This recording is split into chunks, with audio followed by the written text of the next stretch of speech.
दोस्तों नमस्कार, मैं हूं विनीता यादव और आप देख रहे हैं न्यूज नशा आदत हर खबर की। खबर बड़ी दिलचस्प है। जरा सोचिए, जब देश की सबसे अहम बॉडी जो है वही डगमगाने लगे, अपनी जबान पर ना टिके, तो आगे आने वाले वक्त में भविष्य में क्या हश्र होगा इस देश का। और मैं बात कर रही हूँ देश के बहुत ही इंपॉर्टेंट, लोकतंत्र के बहुत इंपॉर्टेंट स्तंभ की, सुप्रीम कोर्ट के। सुप्रीम कोर्ट में जिस तरह से ये मामला सामने आ गया यशवंत वर्मा, जस्टिस यशवंत वर्मा का, और सारी कलई खुल गई, घर में कैश मिल गया, सारी बात सामने आ गई। उसके बाद ऐसा क्या हुआ कि पहले तो सुप्रीम कोर्ट ये कहता है कि भाई जांच होगी, इनका तुरंत ट्रांसफर कर दिया गया और ये तमाम बातें हैं। फिर बाद में अचानक वो कहते हैं कि नहीं, ये वरिष्ठतम जजेस में से हैं, 9वें पायदान पे आते हैं और ये कॉलेजियम का हिस्सा भी है और ये बातें अफवाह हैं। तो ये जो सुप्रीम कोर्ट ने बीच में पैरवी की गोली खाई, ये क्या थी?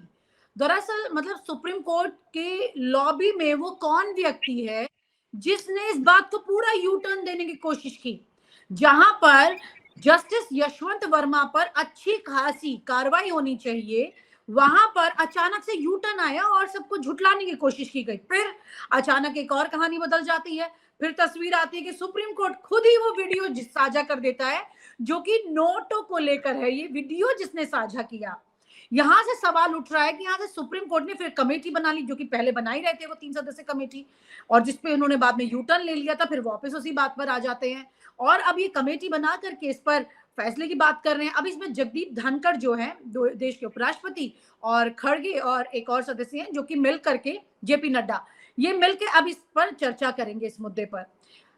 ये चर्चाएं भी उठ रही थी और हमने अपनी रिपोर्ट में भी बताया था कि जस्टिस यशवंत वर्मा जो है, डीवाई चंद्रचूड़ जो कि देश के पूर्व सीजीआई रहे हैं, उनसे भी उनके अच्छे संबंध रहे हैं, क्योंकि ये दिल्ली हाईकोर्ट में उस कार्यकाल में रहे जब डीवाई चंद्रचूड़ भी चीफ जस्टिस ऑफ इंडिया थे। हमारे साथ इन तमाम सवालों के जवाब अगर आपको जानने हैं तो आप ये बात सुनिए खुद वरिष्ठ पत्रकार राजेश बादल जी से। सर से हम इस बात को आगे बढ़ाते हैं चर्चा करते हुए। सर, ये बहुत ही दिलचस्प बात है, समझ नहीं आ रहा कि सुप्रीम कोर्ट अपनी जबान पर क्यों नहीं टुकरा, जहां पर गीता पर हाथ रख के कसम खिलवाई जाती है हम जैसे आम लोगों से कि आप जो कह रहे हैं वो सही है, वहां पता लग रहा है कि जो वो कह रहे हैं वो सही है, या वो 24 घंटे बाद कहते हैं वो सही है, या फिर 24 घंटे बाद कहते हैं वो सही है। देखिए विनीता, ये सचमुच में एक ऐसा अफसोसनाक वाकया है जो शायद कोई भी सभ्य लोकतंत्र स्वीकार नहीं करेगा। हमारे लोकतंत्र के 4 स्तंभ हैं। कार्यपालिका और विधायिका तो पहले ही विवादों के घेरे में है। चौथा स्तंभ जो है, हमने अपने आप को मान लिया, मतलब मीडिया ने या पत्रकारिता ने, और इसका एक बड़ा वर्ग वो भी सवालों के घेरे में है। ले देकर एक न्यायपालिका हमारे पास थोड़ा बहुत जो बची थी या बची है, उस पर आम मतदाता की, औसत भारतीय की एक निगाह रहती है, आस रहती है कि इस अभी कम से कम एक स्तंभ है जो हमें न्याय दे सकता है। लेकिन हालिया दौर में हम देख रहे हैं कि कुछ इस तरह के बयान आ रहे हैं, कुछ इस तरह से न्यायालयों की जो प्रक्रिया हो रही है, उससे आम जनता के मन में बहुत सारे सवाल बन रहे हैं। लेकिन सवाल जो बन रहे हैं, सवाल जो बन रहे निकल के आ रहे हैं, उससे न्यायपालिका की प्रतिष्ठा तो धूमिल हुई है, कोई बेहतर तो नहीं हो रही है, ये बात तो पक्का है। जी सर, 15 करोड़ कैश मिल गया, आग लगने की तस्वीर मतलब आई, तब तो मैं सबूत अभी भी मिल गया सर न्याय पे। हम कोई मीडिया ट्रायल नहीं करना चाहते हैं विनीता जी, ना ही हम जी कोई सर। ऐसा पत्रकारिता की तरफ से बहुत ही कोई खोजी नजर डालना चाहते हैं। लेकिन मैं बहुत स्पष्ट कहना चाहता हूं कि ये जो केस है, प्रथम दृष्टया प्राइमा फेसी जो कानूनी भाषा है, उसमें पहले ही अपराध है। अभी मैं ये भूल जाता हूं एक मिनट के लिए कि वो किसका घर था, यशवंत वर्मा का था या किसी का भी था। मैं आपको ये बता दूं कि जो आवास भारत के किसी न्यायाधीश को, दिल्ली में हाईकोर्ट के न्यायाधीश को दिल्ली में आवंटित है, उसकी एक एक एक इंच भूमि पर होने वाली हर घटना के लिए वो व्यक्ति जिम्मेदार होता है जिसको वो आवास आवंटित है। न्यायाधीश जी ये कहकर बच नहीं सकते कि वो उसके घर के एक कोने का था, वहां कोई जाता नहीं था, वो कोई स्टोर रूम था, तो ये कह के वो क्योंकि बच जज नहीं के सकते। सामने सर कोई अदालत में ये बात कह देता तो क्या ये मान लेते? नहीं मानते ना, मैं कह रहा हूं ये कानूनी है ही नहीं। और क्यों कानूनी नहीं है, मैं आप उसको उसका प्रावधान बताता हूं कि अगर उसमें जो जला, अब तो सुप्रीम कोर्ट ने जले हुए नोटों का वीडियो जारी कर दिया, जी। तो हम उस घटना पर सवाल तो नहीं उठा सकते। हम्म। यानी वो उस कोठी में आग लगी या लगाई गई, जो भी हुआ है, एक अग्निकांड हुआ जो हाई कोर्ट के माननीय न्यायाधीश को आवंटित है, यानी प्राइमा फेसी इस अग्निकांड के लिए जिम्मेदार वो खुद भी हैं। एक दूसरी चीज, जब ये आवास आवंटित होता है तो ये उनसे शपथ ली जाती है और ये प्रत्याशा की जाती है कि उस सरकारी आवास में कोई दुरुपयोग उस आवास का नहीं होगा। सवाल ओके। ये है कि 15 करोड़ अगर उनका नहीं था, हमने मान लिया, दूध के ठीक धुले है। मान लिए, हम तो कहते हैं कि कुछ था ही नहीं उनका, लेकिन ये 15 करोड़ उनको आवंटित आवास में आया कैसे? जी। और 15 करोड़ या 10 करोड़ या 12 करोड़ अब जल गया है तो हम नहीं कह सकते। कल दो दिन पहले की खबर है कि कहीं बाहर भी पाया गया था। तो हाँ, एक बात तो ये सफाई कर्मचारी बता रहे हैं झाड़ू लगाते हुए मिल रहे जी, हैं। तो एक बात तो ये है कि उस सरकारी आवास का दुरुपयोग हुआ और जी। उस दुरुपयोग के मामले में आरोप से न्यायाधीश जी बच नहीं सकते, एक बात। दूसरी दूसरी बात यह है कि भारत की राजकीय मुद्रा उस सरकारी आवास में जलाई गई। हम्म। सरकारी आवास में, जिसमें रिजर्व बैंक भारत की राजकीय मुद्रा का जलाया जाना या उसका अपमान, आपको मालूम है धारा जी। 124 ए के तहत ये दंडनीय अपराध है और उसमें 3 साल की कैद हो सकती है जो ये ऐसा करता है। तो जी। भारत की राजकीय मुद्रा का अपमान तो हुआ। हम और आप अभी जो नए नियम आए और वो हैं नष्ट बैंकों हुई। के, वो नष्ट उसमें हुई है हम और सर। आप इतना कैश लेके नहीं ले जा सकते। लाखों रुपए का भी कैश हम एयरपोर्ट पर होते हैं तो हमको धर लिया जाता है, अगर हो तो। अब बोल तो हमने तो कभी देखा नहीं वैसा, लेकिन अगर करोड़ों रुपए किसी न्यायाधीश के घर में होंगे तो कौन उनको धरेगा? कौन कौन से कानून के तहत उन पर कार्रवाई होगी? मैंने आपको बताया कि एक तो अपमान का मामला है।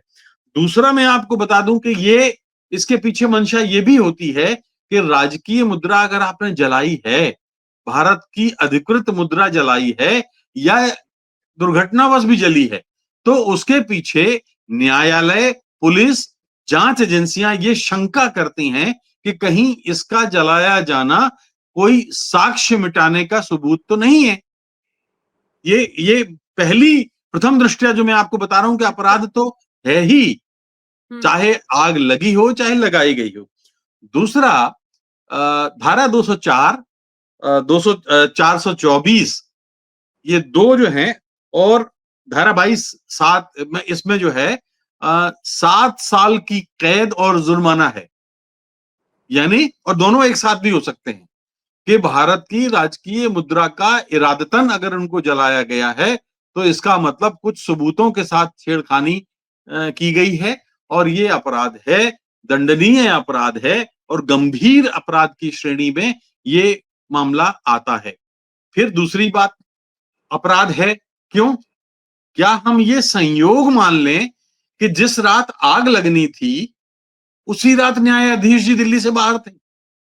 हाँ। उस रात वो क्यों नहीं थे वहां पर? अब ये संयोग हो सकता है कि उनके परिवार में कोई शादी ब्याह हो या कुछ और भी हो, मुझे नहीं पता, लेकिन ये बहुत सारी सूचनाएं हैं जिस पर हम लोग सभा, भारत की आम जनता जानना चाहती है। केंद्र सरकार, संसद चल रही है, सत्र चल रहा है, केंद्र सरकार चुप क्यों है? सुप्रीम कोर्ट बयान बदल क्यों रहा है? ट्रांसफर हाईकोर्ट में वापस किया गया है जहां से वो आए थे।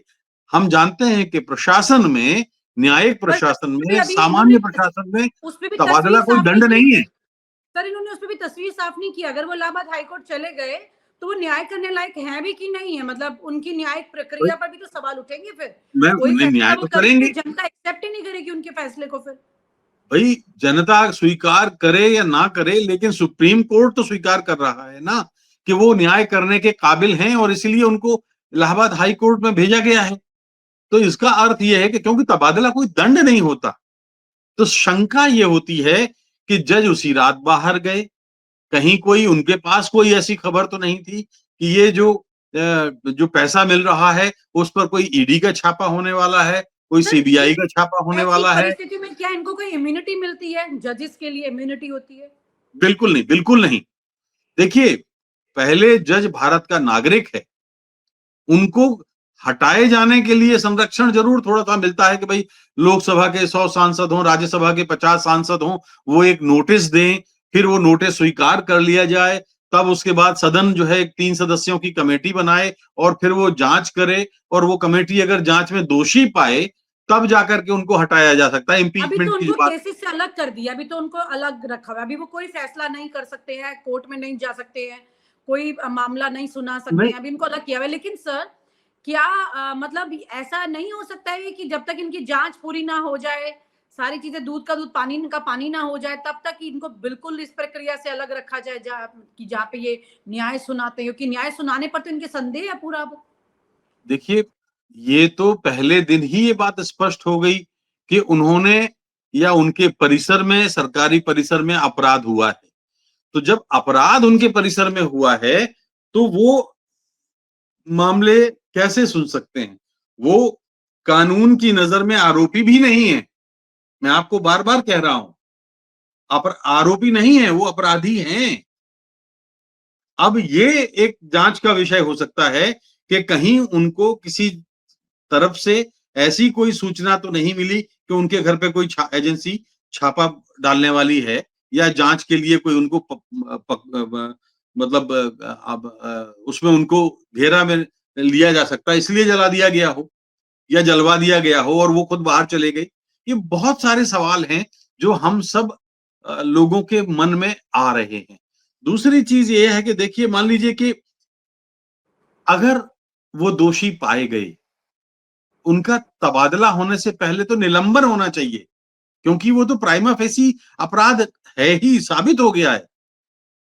अरे चलिए, अब कहाँ से पैसा आया, उन नंबरों के नोट जो मिसिंग है या जो नंबर के नोट वहां जले हुए हैं, उन नोटों को मिलान करके पता लगाया जा सकता है। बैंक पता लगा के दे सकते हैं कि ये गड्डियां कहाँ से गई हैं, इन गड्डियों को कौन लेके गया है, वो तो सब जांच में आएगा। दूध का दूध और पानी का पानी, अगर सरकार का इरादा नेक हो और माननीय सुप्रीम कोर्ट का इरादा नेक हो, तो आ सकता है कि भाई उन नंबरों का मिलान किया जाएगा। 15 करोड़ कम नहीं होते।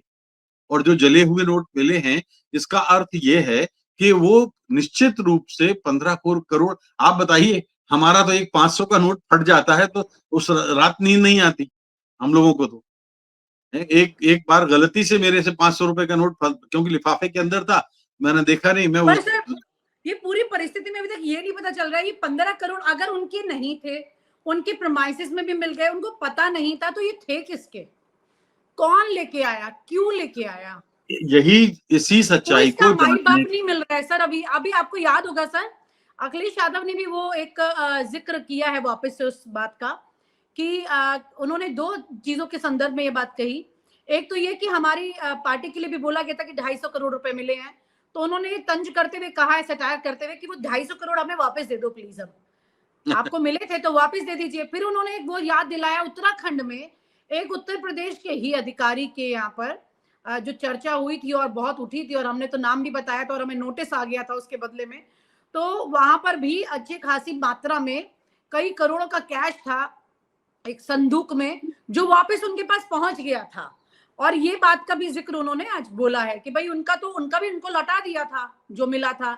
वही माई बाप खुल के कागजों पे सामने नहीं आए, लेकिन पैसा अंदर अंदर दे दिया वापस। तो ऐसे ही उनके 250 करोड़ लौटा दें। अब ये 15 करोड़ तो किसी को नहीं लौटाए जा सकते क्योंकि आग लग गई इसमें, लेकिन इसका माई बाप यानी कि ये राज रहने वाला है सर। इसका मतलब क्या कि ये पता ही नहीं चलेगा कभी ये पैसे थे किसके। देखिए, अगर इसमें कुछ गड़बड़ पाई तो मेरा ख्याल है, क्योंकि जो मीडिया में मैंने खबरें छपी देखी हैं, शायद 7 साल पहले 2018 में इनके खिलाफ सीबीआई ने भी एक मामला रजिस्टर यस, किया था। बिल्कुल सर किया था। तो यानी दाग तो उनके दामन में पहले से था। तो सर पहला दाग है, दूसरे दाग के साथ कैसे चलेगा? तो ये अब अगर वो ऐसा नहीं होता तो माननीय मुख्य न्यायाधीश जी के ऊपर सीधा सीधा सवाल खड़ा होता है। और ये बात ये दो तरफा रवैया है ना, कि एक तरफ तो आप कार्रवाई नहीं कर रहे हैं और दूसरी तरफ आप वीडियो भी जारी कर रहे हैं कि जो है ये वीडियो देखो दुनिया वालों, ये पैसे जले हैं, जो कि ये अपराध है। सरकारी मुद्रा का जलाना राजद्रोह है, सरकारी आवास में, सरकारी जमीन पर। मैं बार बार उस बात को कह रहा हूं कि भाई मान लिया कि आपने किसी से घूस नहीं ली, आपके कोई पीए ने ली होगी, आपके किसी चपरासी ने ली होगी। आमतौर पर होता तो यही है ना कि बड़े मामलों में कोई ना कोई एक डायरेक्ट कोई मंत्री या कोई जस्टिस पैसा लेता है क्या? सर कोई नहीं लेता। एक तो मुझे लगता है बाकी मंत्री और अधिकारी और जजेस कोई और होंगे जो अपने यहाँ कैश रखने की कोशिश कर रहे होंगे। अब उन्हें एक सबक तो मिल गया कि आग भी लग सकती है, राज भी खुल सकता है, तो कम से कम वो अब अपने कैश को बचा के रखने की कोशिश करेंगे। पता नहीं कौन सा संदूक में रखेंगे जिससे कम से कम उसमें आग ना लगे। तो ये भी बड़ा विनीता, दिलचस्प। ये न्यायपालिका को ये आग लगाने वाला जो फॉर्मूला है, ये आपको बताऊं मैं, कार्यपालिका ने दिया है।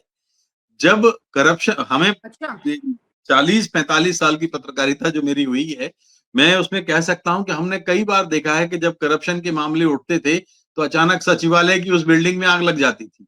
हाँ अचानक वो बिल्कुल। वही चुनाव से फाइलें पहले जलती लग थी। जाती सर, चुनाव से पहले कितनी आग लगी है, फाइलों में जाके आग लग जाती है सरकारी। यानी आग भी कितनी चूजी है कि वो उन्हीं फाइलों का चुनाव करती है जिनमें कुछ संवेदनशील इंफॉर्मेशन होती है, वहां जिनमें तो करप्शन चैप्टर के क्लोज मामले हो होते जाता है सर, यहाँ चैप्टर खुल गया। हैं। अब बहुत दूसरी दिलचस्प चीज, है जी। लेकिन मुझे लगता है कि विनीता, इसके पीछे एक सवाल और खड़ा होता है। जी बड़ा सर। सवाल ये है कि एक न्यायाधीश का मामला ये आया, अभी चंद रोज पहले इलाहाबाद हाई कोर्ट के ही एक और न्यायाधीश ने बड़ी अश्लील सी टिप्पणी की जी थी। उसको दोहराने की जरूरत नहीं है, मेरा ख्याल है हम बहुत ही लोगों को बेहुदा। बोलने में भी शर्म आएगी। तो हम्म, ये न्यायपालिका को अपने भीतर भी झांकने की जरूरत है कि उनके घर में सब कुछ ठीक नहीं है। 2 साल बिल्कुल। पहले एक और आपको याद होगा, राजस्थान हाई कोर्ट के एक न्यायाधीश ने कहा था कि मोर के आंसुओं से मोरनी गर्भवती होती है। अब ये ये किस सोच जो स्तर, है मानसिक कहाँ से आ स्तर रही की है। क्या सबूत? हम्म, तो ये ये सोच पता नहीं इसका कहाँ मतलब से आ रही है सर। अभी एक बात तो तय हो चुकी है कि जिस कानून की कसम खाते, जिस संविधान की कसम खाते हैं ये, उसके मुताबिक नहीं चल रहे। पता नहीं कौन से प्रोपेगेंडा के मुताबिक चल रहे हैं, कौन सी विचारधारा के मुताबिक चल रहे हैं, किससे प्रभावित होकर इन पोजीशंस पर आ रहे हैं, किस तरह के जुगाड़ लगा रहे हैं, फिर उसको वापस रिटर्न्स ले रहे हैं उसका। और ये सब चीजें चल रही हैं जो कि ये बता रही है कि न्यायपालिका वाला जो स्तंभ है ना, उसमें भी एक मोटी दीमक लग चुकी है। उसे भी साफ करना जरूरी है, लेकिन कैसे, कौन साफ करेगा, सवाल ये उठता है सर इसमें। देखिए, ये है कि हमारे संविधान में इसलिए मोटी मोटी तनख्वाहें और सुविधाएं इन न्यायाधीशों को इसलिए दी गई ताकि वो बेईमान ना हो सके। हम्म, एक औसत पुलिस वाले को हम कह देते हैं कि उसकी तनख्वाह बहुत कम है, इसलिए वो चालान चौराहे पे नहीं बनाता और पैसा लेके आपको जाने देता है अगर आप ट्रैफिक रूल का उल्लंघन करते हैं। तो एक पुलिस वाले पर तो सवाल उछालते आपको कोई लाज नहीं आती। लेकिन अब इनको मालूम है, इनको 2.25-2.5 लाख रुपए की वेतन मिलती है, महीने का 27,000 रुपए सरकारी अलग से भत्ता मिलता है दफ्तर का, सरकारी आवास जो दिल्ली के जिस जोन में जहां वो रह रहे हैं, लाखों रुपए का किराया हो उस कोठी का, अगर आप मार्केट दर से आप देखेंगे तो लाखों रुपए महीने का किराया होगा। उसके बाद आप देखिए बिजली पानी उनको मुफ्त मिलती है, उनको 20,000 रुपए महीने का पेट्रोल मिलता है, ड्राइवर मिलता है, गाड़ी मिलती है। उसके बाद उनको जो है फर्नीचर के लिए 6 लाख रुपए मिलते हैं। यानी इतना पैसा जब ऑलरेडी सरकार, जो हम जैसे, आप जैसे मेहनत कश लोगों का है, जो हमारी जी टैक्स सर, के जरिए सरकार हासिल करती है, इनके पास जाता उस है। इनके पास जाता है और इसके बाद भी पैसा उनके लिए मतलब कम पड़ता है, तो फिर ये क्या कहा जाए? जी बहुत मतलब सर। हाँ, अजीब बड़ी सी बात बात ये है है कि इतना पैसा मिलता है लेकिन उससे नीयत नहीं भरती, उसके लिए कुछ और चाहिए। शायद इसी वजह से ये आग लगी है। और बड़ी बात ये कि अक्सर आग राज खत्म कर देती है, लेकिन इस बार इस आग ने राज को खोल कर रख दिया है। और तस्वीर बड़ी साफ होगी, जल्द ही होगी। उम्मीद ये है, अगर पीछे की परतें जो हैं वो इसे ढक ना दे, अगर वाकई में ये सच सामने आने लायक होगा कि लोग इसे नहीं दबाने की कोशिश करें, तो किसी आपसी गुटबाजी के ही चलते सही, लेकिन कम से कम सच बाहर आना चाहिए। बहुत बहुत शुक्रिया sir, thank you so much for sharing your views. Thank you sir. और आप हमसे जुड़े रहने के लिए सब्सक्राइब करें YouTube पर, फॉलो करें ट्विटर पर और लाइक करें Facebook पर। और ज्यादा जानकारी के लिए आपको टाइप करना होगा सिर्फ न्यूज नशा।